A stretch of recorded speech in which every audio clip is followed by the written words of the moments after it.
Buenos días, profesor. Buenos días, compañeros. Mi grupo y yo relacionamos la casación número 724-2018 con el principio de legalidad. Esta casación se interpuso por la representante de la Segunda Fiscalía Superior Penal de Junín contra la sentencia de vista emitida por la Sala Penal de Apelaciones y Liquidadora de la Corte Superior de Justicia de Junín, en el extremo que revocó la sentencia emitida por el Juzgado Penal Colegiado de Huancayo de la Corte Superior de Justicia de Junín, que impuso la pena de cadena perpetua al encausado Giancarlos Yancés Salazar, y reformándola le impusieron 12 años de pena privativa de libertad como autor de delito contra la libertad sexual en la modalidad de violación sexual y actos contra el pudor en agravio de la menor de las iniciales PAPG. El motivo casacional se establece de que el objeto de la presente casación es determinar la posible vulneración del principio de legalidad de la pena conminada. Los agravios en sí expresados serían los siguientes. El Ministerio Público atribuyó la responsabilidad penal porque existió un delito continuado en el caso del delito de tocamientos indebidos. La pena que corresponde en sí imponer, en este último caso, es la de cadena perpetua. Por tanto, la Fiscalía no encuentra justificación para imponer una pena distintiva a la de la cadena perpetua, sin mencionar que esto vulnera al principio de legalidad. Bueno, ahora vamos a hablar sobre la presentación de la ejecutoria respecto a la índole. Se declara fundada el recurso de casación presentado por la representante de la Segunda Fiscalía Superior Penal de Junín contra la sentencia del 25 de abril de 2018, que fue emitida por la Sala Penal de Apelaciones, lo cual revocó una sentencia anterior, y esta última había sido emitida por el juez penal colegiado de Huancayo, que en un inicio impusieron una ley de condena de cadena perpetua al procesado Giancarlos Yancés Salazar, pero luego consiguieron reformarla por medio de la sentencia del 25 de abril de 2018, así consiguiendo en lugar de una pena perpetua contra el procesado como autor directo del delito contra la libertad sexual y en la modalidad de la violación sexual, actos contra el pudor de agravio de una menor de edad. En consecuencia, los magistrados casaron la sentencia del 25 de abril de 2018 emitida por la Sala Penal de Aplicaciones de la Corte Superior de Justicia de Junín, que revocó dicha sentencia el 21 de diciembre de 2017 emitida por el Juzgado Penal del Colegio de Huancayo, lo cual en un inicio se impuso la pena de cadena perpetua al acusado Giancarlos Yancés Salazar, que le reformaron 12 años de pena privativa de libertad, así actuando como sede instancia, revocando la sentencia del 21 de diciembre de 2017 emitido por el Juzgado Penal Colegiado de Huancayo, que se impuso con el procesado Giancarlos Yancés Salazar, y reformándola le impondrá 30 años de pena privativa de libertad, pena que tiene beneficio de descuento de carcelería, que viene siendo desde el 18 de mayo de 2017, siendo así esta pena privativa de libertad vencer el 17 de mayo de 2047 como autor del delito contra la libertad sexual de modalidad de violación sexual en una menor de edad. Categoría materia de análisis desde la doctrina. Hurtado Pozo refiere que algunos juristas consideran que la atenuación de la pena prevista para los casos de imputabilidad disminuida es debido al hecho de que este estado implica una disminución de la culpabilidad. Tal es el caso del imputado Yancés Salazar. Así como también el otro jurista, Percy García, señala que el principio de legalidad fue concebida para hacer frente a abusos respecto a las penas drásticas, en el que adquiere fundamento racional desde la perspectiva del derecho penal, en el sentido de un refuerzo necesario a su finalidad. Como conlleva el caso, el Ministerio Público atribuyó responsabilidad penal porque existió un delito continuado, como es el de tocamientos indebidos y el de violación sexual en contra de la menor en forma agravada, en el que se vulneró el principio de legalidad de la pena al no aplicarse la pena tasada prevista en el artículo 173 del inciso 2, en el cual expresa lo siguiente: si la víctima tiene entre 10 años de edad y menos de 14, la pena será no menor de 30 años ni mayor de 35 años, motivo por el cual se vulneró el principio de la legalidad de la pena, en el que le impusieron cadena perpetua a Yance Salazar, el cual fue revocado a 12 años, el cual también fue reformada por una pena justa de 30 años de pena privativa de libertad. Continuando entonces con la exposición, tenemos el argumento de la defensa, el mismo que radica en la correcta aplicación del principio de legalidad dentro del marco de la determinación de la pena, siendo esta una salvaguarda para el ciudadano. Entonces debemos tener en cuenta también que la sentencia en primera instancia fuera de cadena perpetua, la cual fue reconsiderada por el principio antes mencionado, y reducida así a 12 años de pena privativa de libertad por parte del acusado. Pero también tenemos el argumento del colegiado, en donde éste analizó el caso de acuerdo a 3 conceptos. El primero, el delito continuado. Esto pues, si existen diferentes delitos de igual naturaleza, se considera que solo hay uno y se aplica la pena correspondiente al más grave.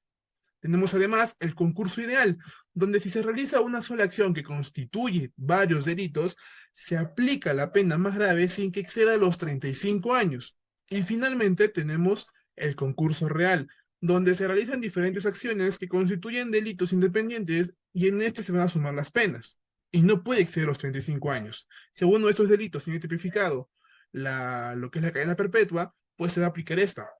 Finalmente, actuando como sede de instancia, revocaron la sentencia de cadena perpetua y la reformaron así, pues impusieron 30 años de pena privativa de libertad por ser el autor del delito contra la libertad sexual en la modalidad de violación sexual de una menor de edad y actos contra el pudor de la misma menor de edad, que es la agraviada. El principio de legalidad es fundamental en el ámbito del derecho, que establece que ninguna acción del gobierno o del Estado pueda ser llevada a cabo sin ninguna base legal previamente establecida. En pocas palabras, significa que todas las acciones, decisiones y medidas tomadas por las autoridades deben de ser respaldadas por leyes o normativas existentes.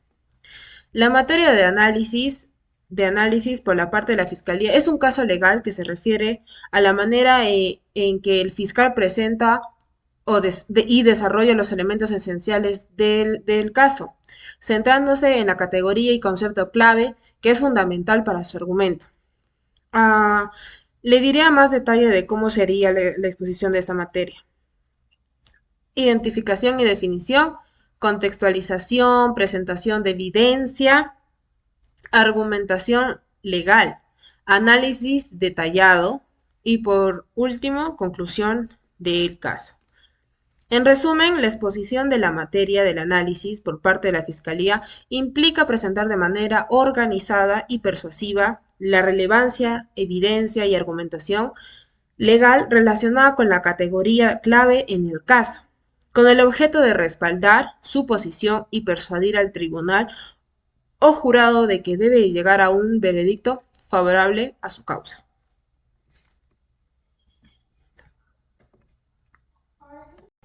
Buenas tardes, les voy a hablar un poquito del principio de legalidad. Según Carranca, define que en el Perú, a través de la vía republicana, se ha proclamado repetidas veces el principio de legalidad. Desde el Estatuto Provisional de San Martín y en las sucesivas constituciones se han consagrado la inviolabilidad de la libertad civil. En la actualidad se llega a afirmar que el principio de legalidad es producto de la filosofía de la Ilustración, pero sin embargo también se ha llegado a sostener que sus orígenes se remontan a épocas anteriores, remitiéndose hasta el Código de Hammurabi, en el cual esto planteaba la necesidad de un derecho plasmado en grafías, accesibles a todos, que protegiera y brindara seguridad jurídica a los ciudadanos. En el caso, tenemos que tener presente que este principio en el cual nos basaremos atenta contra la libertad sexual en la modalidad de violación contra un menor de edad. Notamos que la crueldad e integridad que se le efectúa al menor de edad, por lo cual el Ministerio Público pide cadena perpetua para el imputado por el delito de violación sexual. Notamos y verificamos que esta pena se debe establecer, si bien es cierto, no hay delito ni pena sin ley previa, pero verificamos que se estableció el delito en el cual se está imputando al procesado. Por otro lado, el imputado apela a la sentencia, por lo cual está en todo su derecho, pero notamos que se le niegan, ya que por lo cual la sala confirma la pena establecida en la primera instancia del proceso. En tanto, al seguir con el mismo fallo, el imputado recurre al recurso de casación, tengamos que este recurso es el último al cual se puede llegar en su proceso. En tanto le admiten el recurso de casación, donde presenta sus fundamentos de hecho, por lo cual el Ministerio Público atribuye responsabilidad al proceso porque existió un delito continuado en el caso de tocamientos indebidos contra un menor de edad, así como que también existió el delito de violación sexual en contra de un menor de edad en su forma agravada. Es aquí donde se aplica de una manera adecuada el principio de legalidad, porque se demuestra el delito, es por eso que el procesado es condenado a cadena perpetua. Tengamos presente también que nadie puede ser condenado por acciones o omisiones que en el momento de producirse no constituyan delito o falta de delito leve o infracción administrativa, según la legislación vigente en aquel momento. Pero en este caso notamos un delito grave que afecta a la integridad del menor de edad y a la vez de la sociedad. Continuando con la exposición, mencionaré las garantías del principio de legalidad. Tenemos la lex stricta, en el cual no se puede aplicar una regla jurídica en otro caso no regulado por la ley, mediante el uso de la analogía. Tenemos también las lex scripta. Antes del hecho, se debe establecer legalmente la responsabilidad. La retroactividad en contra del procesado o sentenciado está prohibida porque la ley debe ser anterior a la comisión del hecho delictuoso. Después tenemos la lex certa. El legislador debe formular las descripciones de los delitos de manera más precisa posible. Y por último tenemos a la lex previa. Antes del hecho se debe de establecer legalmente la responsabilidad. La retroactividad en contra del procesado o sentenciado está prohibida porque la ley debe ser anterior a la comisión del derecho delictuoso. Como último punto, como grupo, llegamos a la conclusión de que estamos de acuerdo con la declaración que emitieron los señores jueces supremos integrantes de la Sala Penal Permanente de la Corte Suprema de Justicia de la República, declarando fundado en parte el recurso de casación interpuesto por la representante de la Segunda Fiscalía Superior Penal de Junín contra la sentencia de vista del 25 de abril del 2018. Se reformó la pena imponiendo al acusado 30 años de pena privativa de libertad, pena que, con el descuento de carcelería que viene sufriendo desde el 18 de mayo del 2017, vencerá el 17 de mayo del 2047, como autor del delito contra la libertad sexual en la modalidad de violación sexual de menor de edad y actos contra el pudor de menor de edad, en agravio de la menor agraviada identificada con las iniciales PGA. Eso sería todo. Muchas gracias.